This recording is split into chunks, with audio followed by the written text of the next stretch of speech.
From the studios of Farm Journal Broadcast, this is AgDay.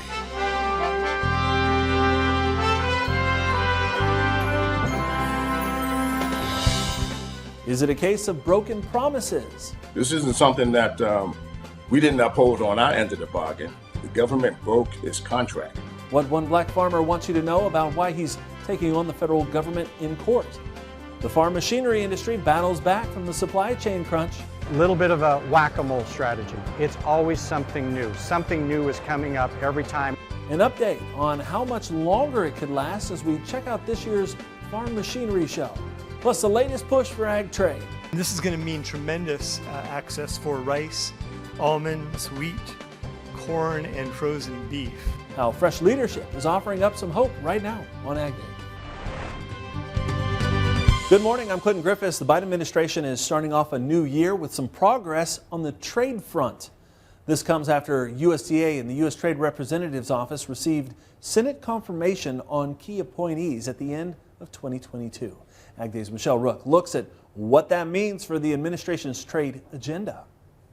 Clinton farm groups have been critical of the administration for the lack of a trade agenda in the first 2 years, including making key trade appointments. However, USDA Undersecretary for Trade Alexis Taylor and Chief Ag Negotiator Doug McCallop were finally confirmed by the Senate at the end of 2022.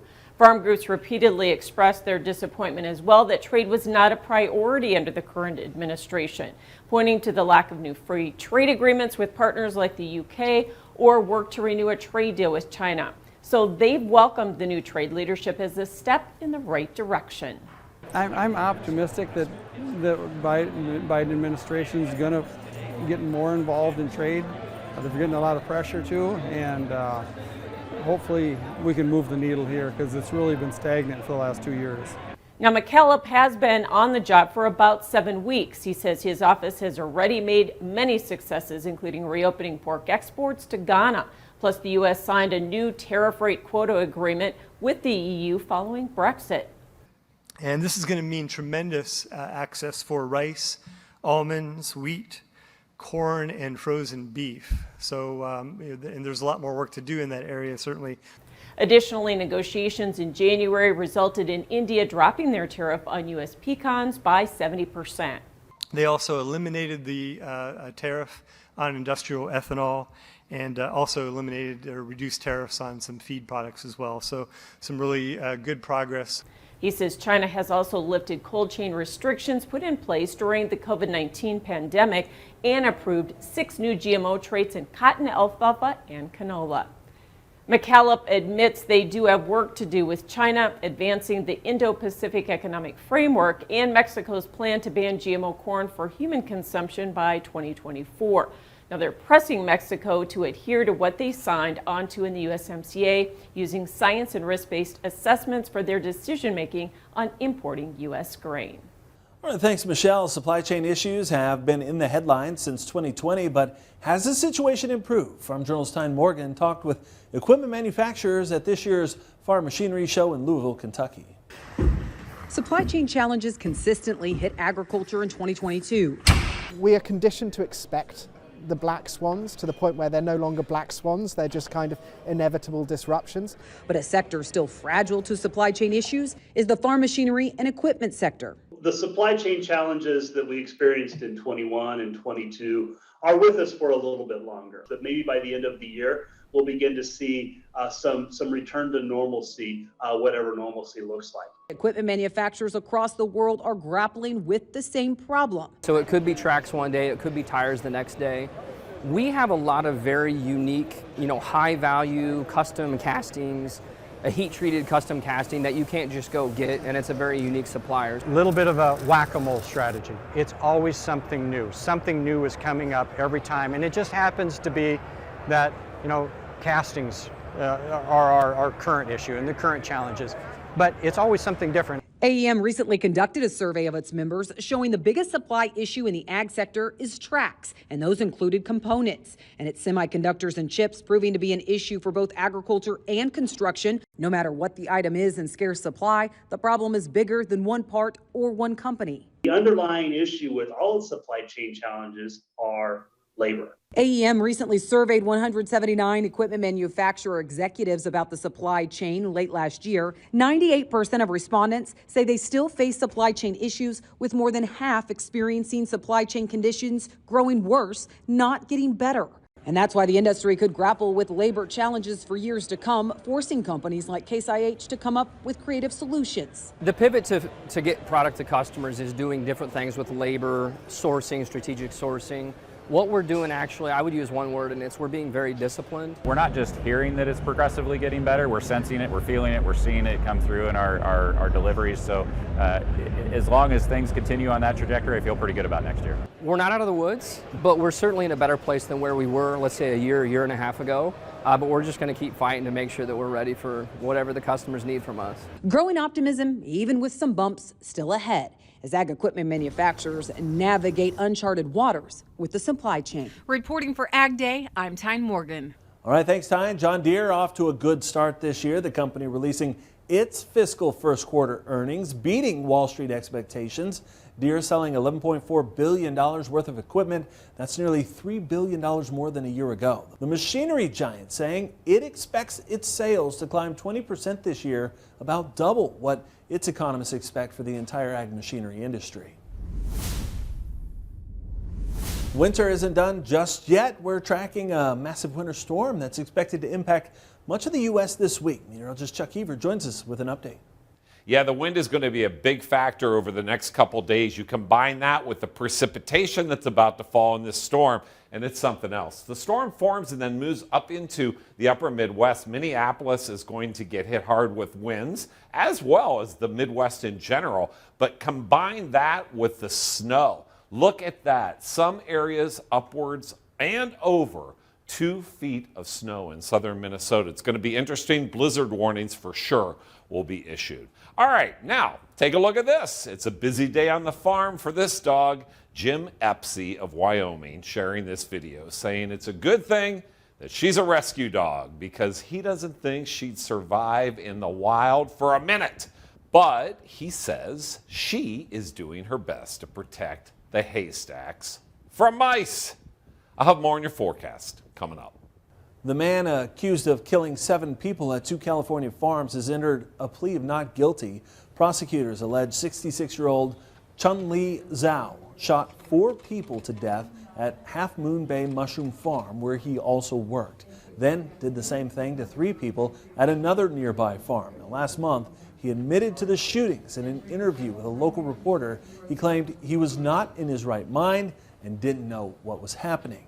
In court last week, his public defenders requested more time to collect evidence. Markets were closed on Monday, but that doesn't stop our analysts from looking ahead. We'll do that next, coming up in analysis. And later, it's a controversial topic, debt relief for farmers of color. This morning, a different perspective on the matter from one of the farmers impacted, why he says the government broke its promises. AgDay is sponsored by Germinator Closing Wheels. Germinator steel closing wheels, perfected in conventional, excels in no-till. Order 12 to 16 rows today and qualify for free shipping or 20% off an end zone moisture management package.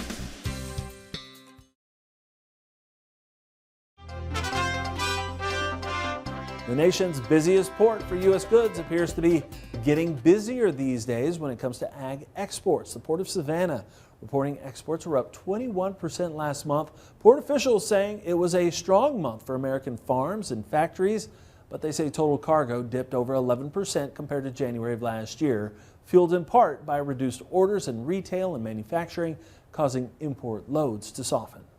Grains traded quietly lower last week, so what's ahead for this week? Michelle gets a market preview from Chip Nellinger in this morning's Markets Now. Welcome to Market Analysis. Chip Nellinger, Blue Reef Agri-Marketing, joining us. And we came out of last week with the grains kind of a little bit lower for the week, but kind of searching for direction. And let's talk about some of the things happening over the weekend that might provide that direction, including some frost in Argentina. Yeah, it was really a strange weekend. Friday was very quiet volume, as you mentioned. The market's searching for direction into the long weekend. But we got, something. I'm not sure if it's going to give much direction, but it's sure going to cause some disruption in the market. You had a somewhat unexpected, pretty major frost in growing areas of Argentina. It would be the equivalent of like a mid-August type frost for them. And then you had this surprise visit by President Biden to Ukraine. You had some tough talk between Chinese and U.S. officials about the possibility that China is going to provide some heavy artillery and weapons to Russia. And so, the market's going to be really pushed and pulled by the supportive feature of the freeze on top of worsening Chinese and U.S. Trade potential going forward. And it's going to really make for a volatile trading week this week. Yeah, and I know the market has been trying to work some of that China trade concern in already. What about the fact that we also are coming up on the 1-year anniversary of the Black Sea War here on the 24th? Yeah, I think that's definitely front and center. And I think that at the heart of it is why we saw President Biden make that unexpected visit, just kind of a show of solidarity. But, behind the scenes, there was that tough talk and some news stories that China was getting ready to send some weapons and support, military support, to Russia. So it's certainly, going to up the escalation a little bit. You've also got coming up the renewal of the, Black Sea grain corridor. That's a couple weeks out ahead of us, but the market's already a little bit scared about that. And Russia's already had some tough talk that maybe they want some changes to that or a total, end of that. So there's a lot of uncertainty in there. The weather is just one part of it, and I'm afraid it's going to be a wild, volatile trading week here. Yeah, plus put on top of that FOMC minutes that are going to be coming out with inflation talk already. So lots to go on for this week. Thanks so much for joining us, Chip Nellinger, Blue Ridge Agri Marketing. We'll have more Ag Day coming up. Farming has changed. Markets are riskier than ever. For customized, focused commodity marketing, contact Chip Nellinger or Adam Dreyer at 309-550-7213. Your next piece of equipment is on MachineryPete.com. Search equipment from dealerships across the country to find what you're looking for. Only on MachineryPete.com.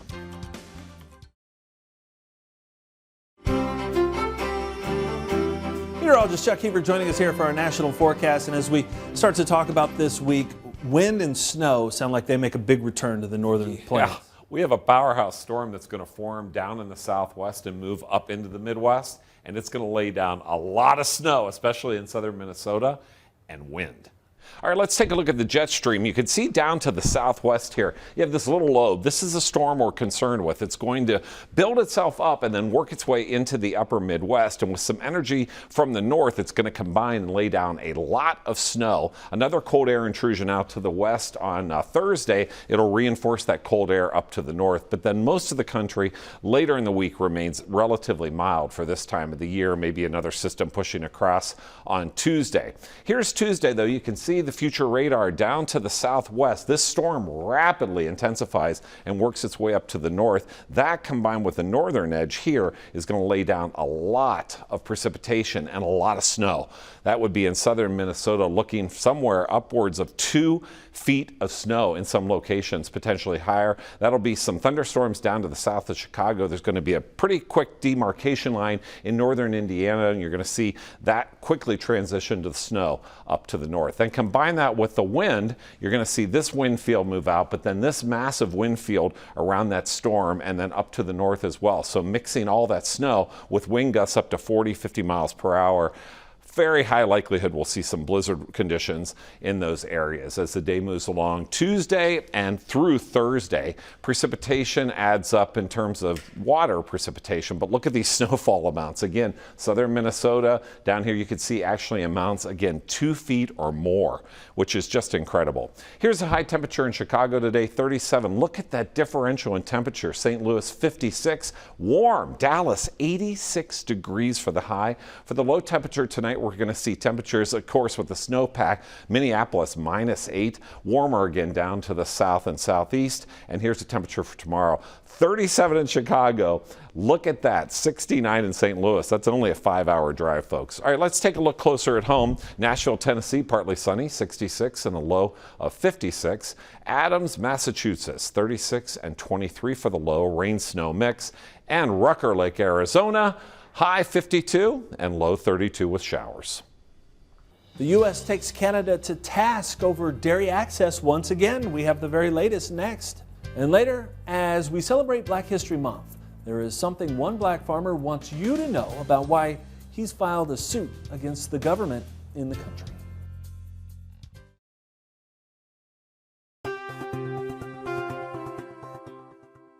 The Dairy Report on Ag Day is brought to you by Beringer Ingelheim, because cattle first is a remark only made remarkable by you, producers and veterinarians across the country.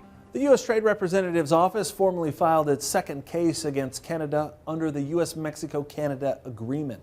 Now, this is the second case the U.S. filed against Canada over dairy market access. The U.S. won its first case in January of last year as a dispute settlement panel determined Canada undermines the value of its dairy tariff rate quotas for U.S. farmers and exporters by limiting access to in-quota quantities negotiated under USMCA. Canada thus far has not provided real market access for our dairy products. So this second case will allow us to hone in and to focus specifically on the issues that still remain with the Canadian market for dairy. Now, Canada failed to meet the deadline of February 3rd last year to bring its policies into compliance or face possible tariffs or other countermeasures from the U.S.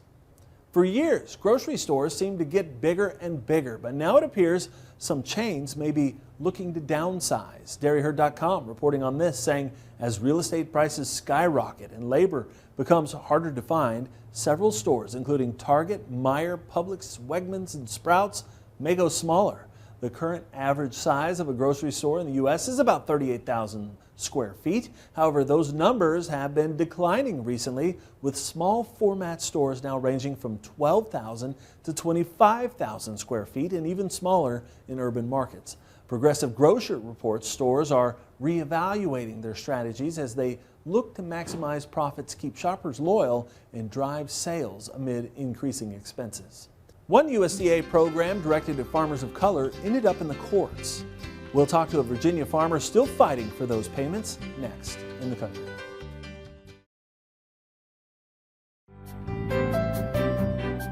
In the Country on Ag Day is brought to you by Pivot Bio. What if you had the nitrogen you need already on seed? Pivot Bio is the first company to apply nitrogen on seed.